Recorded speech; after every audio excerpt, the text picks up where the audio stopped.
You want to inspect it as you go along.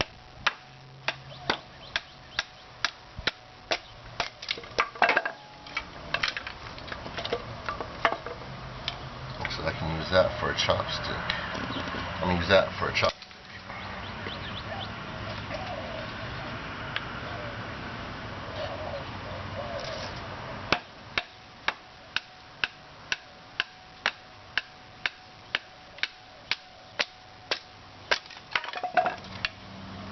Use that for a chopstick also.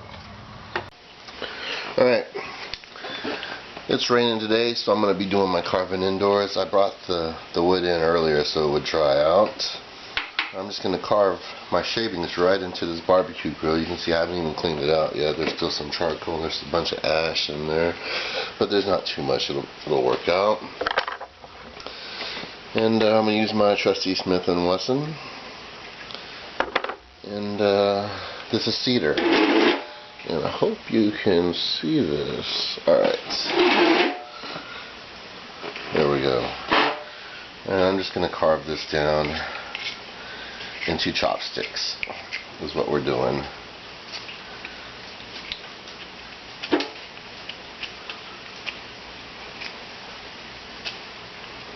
Or should I say whittle it down. It's not really carving as much as whittling. But it's still raining outside. And we just had a power outage. That's why I'm making this video so early in the morning, because I couldn't do it sooner.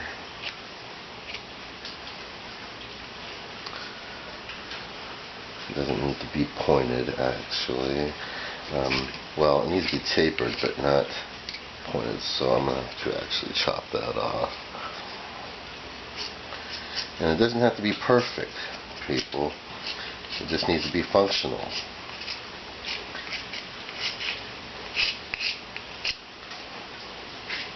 When you're working with small utensils like this, you want to go a little at a time. You don't want to take off too much, because you can easily break it at this point.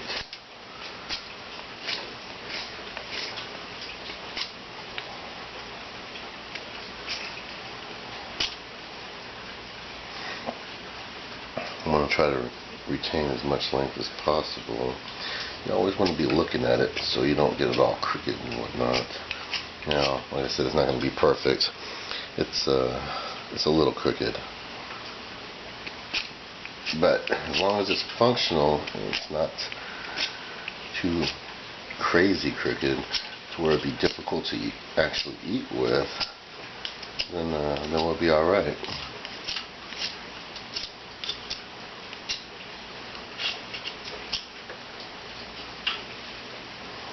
Of course, not all the wood is going in there. That's fine. I can sweep up what doesn't go in there and just put it in there. When I get done here, I just bit off too big of a chunk there.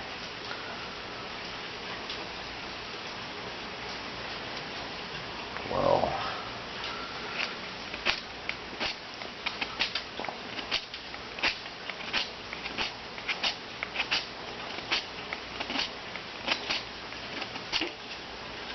Alright, I got it fixed.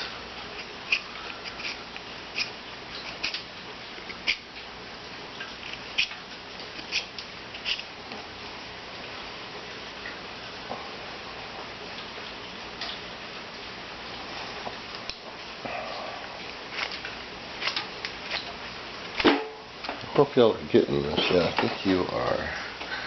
You see what I'm doing. I'm just doing, well, I was trying to do little pieces at a time. I guess this side wants to come off faster than the other side does.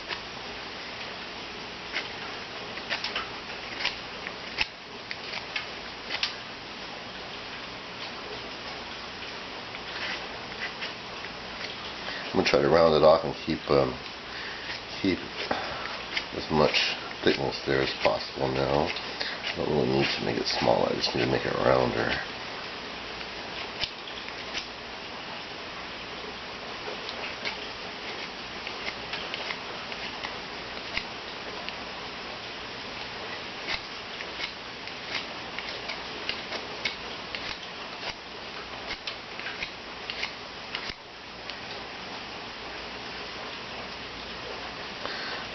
pretty good.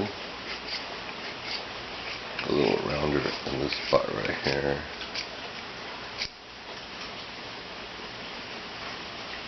In this spot right here in the middle.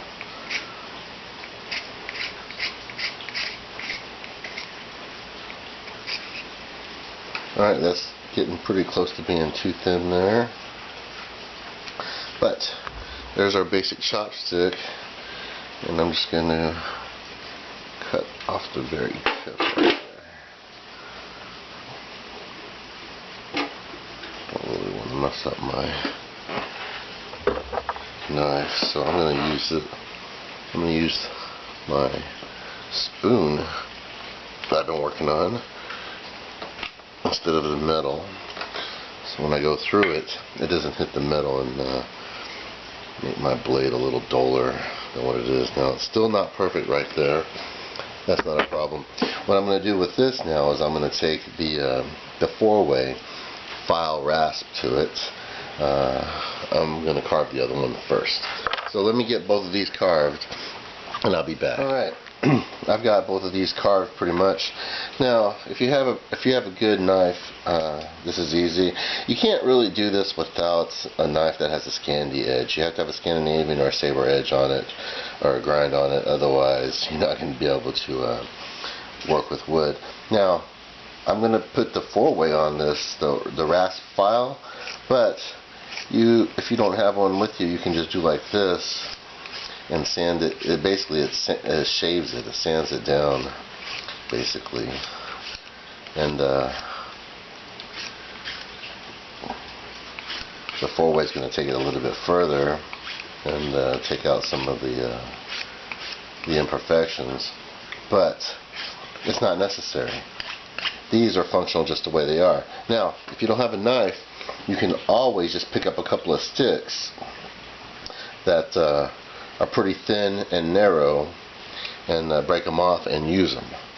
Now, they don't have to be perfect. If you need to eat and your food is hot, well, you're going to need something. You can also make a fork pretty easy this way by tying some cordage right here. Now, you can always get natural cordage, and if you look there, you can see when I got them tied, it leaves them separated. Now you can always, move them around to change the separation there. But once you got the way you want it, then you can put another piece of wood across here and then bind it down, and you have yourself a simple fork. Now I'm going to show you how to make a fork, but sometimes you don't have that much time to carve out a big old piece of wood and burn out the area. So, just in case you need to know, there you are. You can make a little fork out of a couple of chopsticks.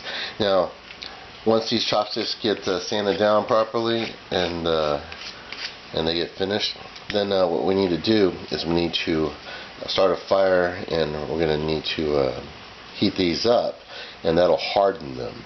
Now, we're not going to be able to do that tonight because it's raining outside, and I'm not starting a fire on the inside. That's just ridiculous. It's asking for it. So I'm just going to finish these up with the 4-way, and we'll wait for a better day to start a fire, and we'll get these seasoned or heated up properly to where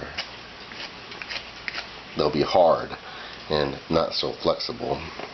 Alright, I'll be back when I get to that point. Another thing is, reason why I'm showing you how to make chopsticks is because you're going to need some eating utensils out in the bush, and these are the easiest things to make. I like to use cedar. You want to use a wood that's not poisonous. If you are unfamiliar with the wood, then you may want to use something that you are familiar with. If you don't know your woods, you should get to know a few of them, because it's going to make a difference in how well you can start fires. You can see I'm using the fine file on this just to round it off. But you're going to need some eating utensils, and chopsticks are very easy to make, and they're not that difficult to learn. Most people around here know how to use them. Everyone is familiar with the Chinese buffet, and there's quite a bit of them in the U.S. So A lot of people do know how to use chopsticks, even the non-Orientals, but they're easy to make, and they'll give you some eating utensils. And like I said, you can also make a fork out of them. So just a simple fork, and it's not going to be as good as the fork we're going to make later. All right, we have the chopsticks. They're filed down, and they're pretty smooth. There's a couple of spots here, but you can see they work. When you want these two edges to be flat, that's why they're always putting them down like that, in case you didn't know how to use them. But you can see these are very functional. Now, I'm going to show you how to make a simple fork out of this. What you do is you set this up like this, and we're going to need to put another piece of wood here. I guess I'm not going to be able to show you because I don't have this wood ready. But this is some natural cordage I made out of yucca, and you can see it's pretty strong. Strong enough to make this fork with. And you know, you use it just like regular cordage. It's a little more brittle, so you got to be careful about what kind of knot you tie into it. But as you can see, you can tie knots into it.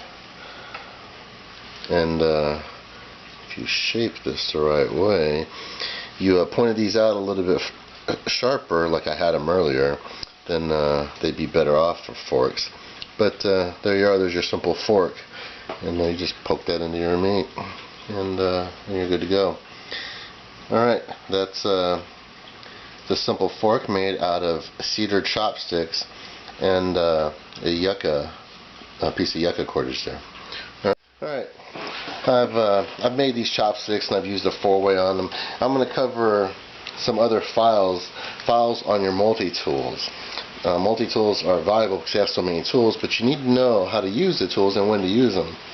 The Swiss Army knives are great. The tools on the Swiss Army knives are functional.